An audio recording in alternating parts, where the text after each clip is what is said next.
ನಮಸ್ಕಾರ, good morning. 8ಕ್ಕೆ 8 ವಿಶೇಷ ಬುಲೆಟಿನ್ಗೆ ಸ್ವಾಗತ. ನಾನು ರಂಜಿತ್ ಶಿರ್ಯಾರ್.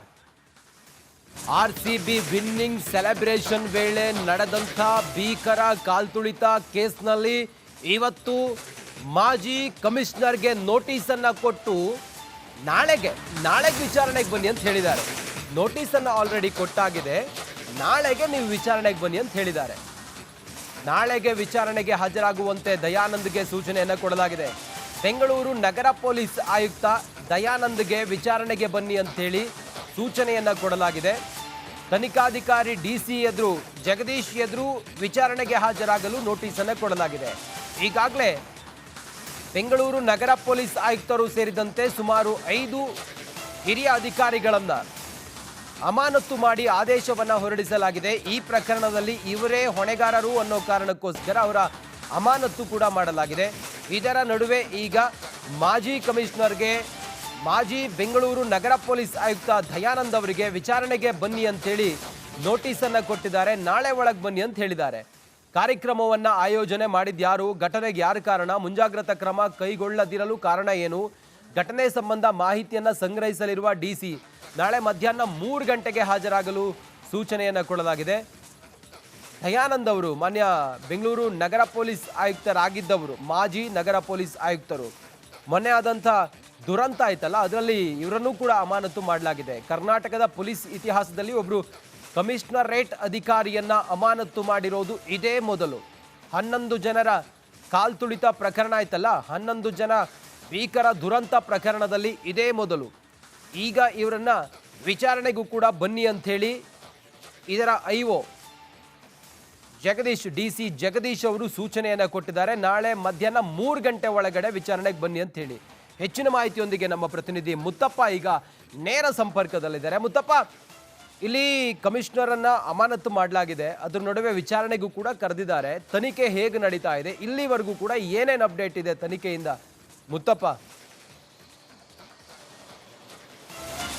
ರಂಜಿತ್, ಈ ಒಂದು ಕಾಲ್ತುಳಿತಕ್ಕೆ ಸಂಬಂಧಪಟ್ಟಂತೆ ಈಗಾಗಲೇ ತನಿಖಾಧಿಕಾರಿಯಾಗಿ ಜಿಲ್ಲಾಧಿಕಾರಿಗಳನ್ನು ನೇಮಕ ಮಾಡಿದ್ರು. ಆ ಜಿಲ್ಲಾಧಿಕಾರಿಗಳು ಈಗಾಗಲೇ ಚಿನ್ನಸ್ವಾಮಿ ಸ್ಟೇಡಿಯಂಗೆ ಭೇಟಿ ಕೊಟ್ಟು ಅಲ್ಲಿ ಕೂಡ ಪರಿಶೀಲನೆ ಕೂಡ ಮಾಡಿದ್ರು. ನಿನ್ನೆ ಗಾಯಾಳುಗಳನ್ನು ಕರೆದುಬಿಟ್ಟು ಅಲ್ಲಿ ಆದಂತಹ ಘಟನೆ ಬಗ್ಗೆ ಸಂಪೂರ್ಣವಾದಂತಹ ವಿವರಣೆಯನ್ನು ಕೂಡ ಪಡೆದುಕೊಂಡಿದ್ರು. ಈಗ ನಾಳೆ ಆ ಘಟನೆ ನಡೆದಂತಹ ಸಂದರ್ಭದಲ್ಲಿ ಈ ಬೆಂಗಳೂರು ಪೊಲೀಸ್ ಆಯುಕ್ತರಾಗಿರುವಂತಹ ದಯಾನಂದ್ ಆಗಿರ್ಬೋದು, ಆ ಭಾಗದ DCP ಆಗಿರುವಂತಹ ಶೇಖರು, ಇನ್ಸ್ಪೆಕ್ಟರ್ ಗಿರೀಶ್ ಸೇರಿದಂತೆ ಪೊಲೀಸ್ ಇಲಾಖೆಯ ಎಲ್ಲ ಅಧಿಕಾರಿಗಳನ್ನು, ಅಂದ್ರೆ ಯಾರೆಲ್ಲ ಈಗ ಸಸ್ಪೆಂಡ್ ಆಗಿದ್ದಾರೋ ಅವರೆಲ್ಲರೂ ಕೂಡ ನಾಳೆ ತನಿಖೆಗೆ ಹಾಜರಾಗಬೇಕಂತೇಳಿ ಒಂದು ತಿಳುವಳಿಕೆ ನೋಟಿಸ್ ಅನ್ನು ಕೂಡ ಈಗ ತನಿಖಾಧಿಕಾರಿಗೆ ಒಂದು ರವಾನೆ ಕೂಡ ಮಾಡಿದ್ದಾರೆ. ಇದರ ಜೊತೆಗೆ KCA ಅಧಿಕಾರಿಗಳಿಗೂ ಕೂಡ ಈ ನೋಟಿಸ್ ಅನ್ನು ಜಾರಿ ಮಾಡಿರುವಂತದ್ದು. ಅದರ ಜೊತೆಗೆ DNA ಮತ್ತೆ RCBಯ ಮ್ಯಾನೇಜ್ಮೆಂಟ್ಗೂ ಕೂಡ ಈಗ ನೋಟಿಸ್ ಅನ್ನು ಜಾರಿ ಮಾಡಲಾಗಿದೆ. ಯಾಕಂದ್ರೆ ಒಂದು ಸೈಡ್ ಈಗಾಗಲೇ ಕಾಲ್ತುಳಿತಕ್ಕೆ ಒಳಗಾದಂತಹ ಗಾಯಾಳುಗಳು ಹೇಗೆ ಕಾಲ್ತುಳಿತ ಆಯಿತು ಅನ್ನೋದ್ರ ಬಗ್ಗೆ ಸಂಪೂರ್ಣವಾದಂತಹ ಮಾಹಿತಿನ ಅಧಿಕಾರಿಗಳ ಮುಂಭಾಗದಲ್ಲಿ ಇಟ್ಟಿದ್ದಾರೆ. ಆದ್ರೆ ಏನೆಲ್ಲ ಕ್ರಮಗಳನ್ನು ತೆಗೆದುಕೊಳ್ಳಲಾಗಿತ್ತು, ಯಾಕೆ ಈ ಪರಿಸ್ಥಿತಿ ಬಂತು, ಜೊತೆಗೆ ಯಾರ ವೈಫಲ್ಯ ಅಂದ್ರೆ ಪೊಲೀಸರ ವೈಫಲ್ಯವೋ ಅಥವಾ KCA ವೈಫಲ್ಯವೋ ಅಥವಾ ಮ್ಯಾನೇಜ್ಮೆಂಟ್ನ ವೈಫಲ್ಯವೋ ಅನ್ನೋದನ್ನ ತಿಳಿದುಕೊಳ್ಳೋದಕ್ಕೆ ಈಗ ಎಲ್ಲ ಅಧಿಕಾರಿಗಳನ್ನು ಕೂಡ ನಾಳೆ 3 ಗಂಟೆಗೆ ಏನು DC ಅವರು ತಮ್ಮ ಕಚೇರಿಗೆ ಬರೋಕೆ ಹೇಳಿದ್ದಾರೆ. ಈಗಾಗಲೇ ಗಾಯಾಳುಗಳ ಹೇಳಿಕೆಗಳನ್ನ ಚಿತ್ರೀಕರಣ ಮಾಡುವ ಮೂಲಕ ಸರ್ಕಾರಕ್ಕೆ ಅವನು ಹಸ್ತಾಂತರ ಮಾಡೋದಕ್ಕೆ DC ಅವರು ಕಂಪ್ಲೀಟ್ ಆದಂತಹ ವ್ಯವಸ್ಥೆಯನ್ನು ಕೂಡ ಮಾಡಿಕೊಳ್ಳಲಾಗಿದೆ. ಈಗ ನಾಳೆ ದಯಾನಂದ್ ಅವರು ನಾಳೆ ವಿಚಾರಣೆಗೆ ಬರ್ತಾರಾ ಅನ್ನೋದು ಕೂಡ ಈಗ ಸಾಕಷ್ಟು ಕುತೂಹಲ ಕೇಳಿಸುವಂತ. ಯಾಕಂದ್ರೆ ಒಂದ್ ಕಡೆ ಸಸ್ಪೆಂಡ್ ಆಗಿರುವಂತದ್ದು, ನಿನ್ನೆ CID ತನಿಖೆಗೂ ಕೂಡ ಅವರು ಬಂದಿರಲಿಲ್ಲ. ಹೀಗಾಗಿ ನಾಳೆ DC ಅವರು ಕರೆದಿರುವಂತಹ ತನಿಖೆಗೆ ದಯಾನಂದ್ ಅವರು ನಾಳೆ ಬರ್ತಾರಾ ಅನ್ನೋದು ಕೂಡ ಒಂದು ಕಡೆ ಕುತೂಹಲ. ಆದ್ರೆ KCA ಅಧಿಕಾರಿಗಳು ಈಗಾಗಲೇ ಈ ಒಂದು ತನಿಖೆಯಿಂದ ತಪ್ಪಿಸಿಕೊಳ್ಳೋದಕ್ಕೆ ಬೇಕಾದಂತಹ ಎಲ್ಲ ಕಾನೂನು ಹೋರಾಟವನ್ನು ಕೂಡ ಮಾಡ್ತಾ ಇದ್ದಾರೆ. RCB ಮ್ಯಾನೇಜ್ಮೆಂಟ್ ಕೂಡ ಕೇವಲ ನಿಖಿಲ್ ಸೋಶಿಯಲ್ನ ಏನೋ ಒಂದು ಬ್ಲೇಮ್ ಮಾಡಿರುವಂತಹ ಕಾರಣಕ್ಕಾಗಿ ಬೇರೆ ಮ್ಯಾನೇಜ್ಮೆಂಟ್ನ ಸಿಬ್ಬಂದಿಗಳು ಕೂಡ ಈ ಒಂದು ಪ್ರಕರಣದಲ್ಲಿ ಒಳಗಡೆ ಬರ್ತಾ ಇಲ್ಲ. ಹೀಗಾಗಿ ನಾಳೆ DC ಅವರ ತನಿಖೆಯ ಮುಂಭಾಗದಲ್ಲಿ ಯಾವೆಲ್ಲ ಅಧಿಕಾರಿಗಳು ಬಂದು ಹಾಜರಾಗ್ತಾರೆ ಅನ್ನೋದು ಕೂಡ ಭಾರಿ ಕುತೂಹಲ ಕೇಳಿಸುವಂತದ್ದು. Ranjit. Okay Muthappa, thank you ತಮ್ಮೆಲ್ಲ ಮಾಹಿತಿಗಾಗಿ.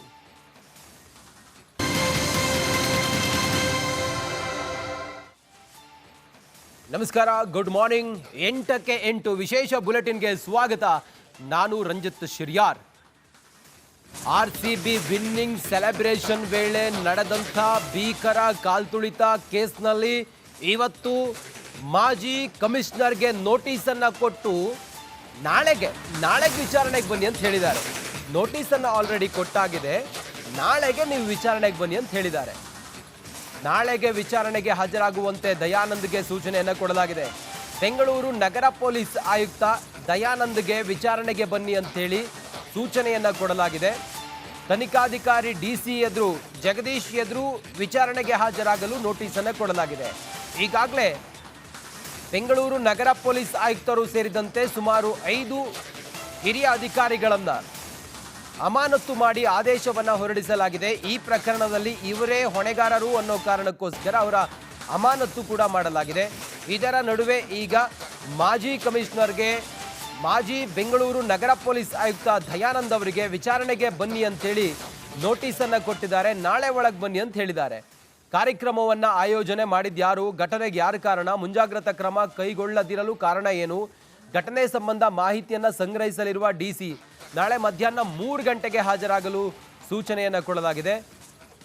ದಯಾನಂದ್ ಅವರು ಮಾನ್ಯ ಬೆಂಗಳೂರು ನಗರ ಪೊಲೀಸ್ ಆಯುಕ್ತರಾಗಿದ್ದವರು, ಮಾಜಿ ನಗರ ಪೊಲೀಸ್ ಆಯುಕ್ತರು.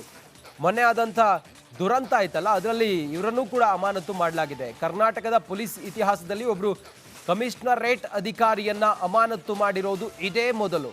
11 ಜನರ ಕಾಲ್ತುಳಿತ ಪ್ರಕರಣ ಆಯ್ತಲ್ಲ, 11 ಜನ ಭೀಕರ ದುರಂತ ಪ್ರಕರಣದಲ್ಲಿ ಇದೇ ಮೊದಲು.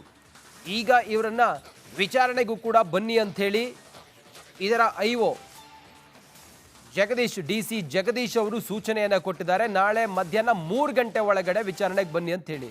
ಹೆಚ್ಚಿನ ಮಾಹಿತಿಯೊಂದಿಗೆ ನಮ್ಮ ಪ್ರತಿನಿಧಿ ಮುತ್ತಪ್ಪ ಈಗ ನೇರ ಸಂಪರ್ಕದಲ್ಲಿದ್ದಾರೆ. ಮುತ್ತಪ್ಪ, ಇಲ್ಲಿ ಕಮಿಷನರ್ ಅನ್ನ ಅಮಾನತು ಮಾಡಲಾಗಿದೆ, ಅದ್ರ ನಡುವೆ ವಿಚಾರಣೆಗೂ ಕೂಡ ಕರೆದಿದ್ದಾರೆ. ತನಿಖೆ ಹೇಗೆ ನಡೀತಾ ಇದೆ, ಇಲ್ಲಿವರೆಗೂ ಕೂಡ ಏನೇನು ಅಪ್ಡೇಟ್ ಇದೆ ತನಿಖೆಯಿಂದ ಮುತ್ತಪ್ಪ? ರಂಜಿತ್, ಈ ಒಂದು ಕಾಲ್ತುಳಿತಕ್ಕೆ ಸಂಬಂಧಪಟ್ಟಂತೆ ಈಗಾಗಲೇ ತನಿಖಾಧಿಕಾರಿಯಾಗಿ ಜಿಲ್ಲಾಧಿಕಾರಿಗಳನ್ನ ನೇಮಕ ಮಾಡಿದ್ರು.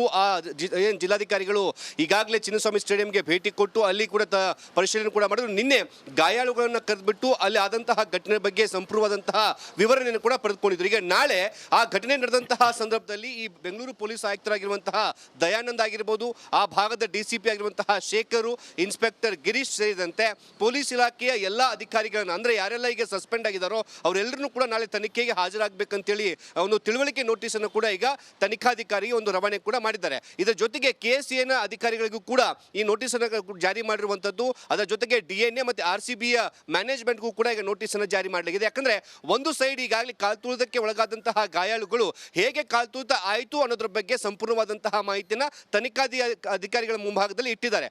ಆದ್ರೆ ಏನೆಲ್ಲ ಕ್ರಮಗಳನ್ನು ತೆಗೆದುಕೊಳ್ಳಲಾಗಿತ್ತು, ಯಾಕೆ ಈ ಪರಿಸ್ಥಿತಿ ಬಂತು, ಜೊತೆಗೆ ಯಾರ ವೈಫಲ್ಯ ಅಂದ್ರೆ ಪೊಲೀಸರ ವೈಫಲ್ಯವೋ ಅಥವಾ KCA ವೈಫಲ್ಯವೋ ಅಥವಾ ಮ್ಯಾನೇಜ್ಮೆಂಟ್ನ ವೈಫಲ್ಯವೋ ಅನ್ನೋದನ್ನ ತಿಳಿದುಕೊಳ್ಳೋದಕ್ಕೆ ಈಗ ಎಲ್ಲ ಅಧಿಕಾರಿಗಳನ್ನು ಕೂಡ ನಾಳೆ 3 ಗಂಟೆಗೆ ಏನು DC ಅವರು ತಮ್ಮ ಕಚೇರಿಗೆ ಬರೋಕೆ ಹೇಳಿದ್ದಾರೆ.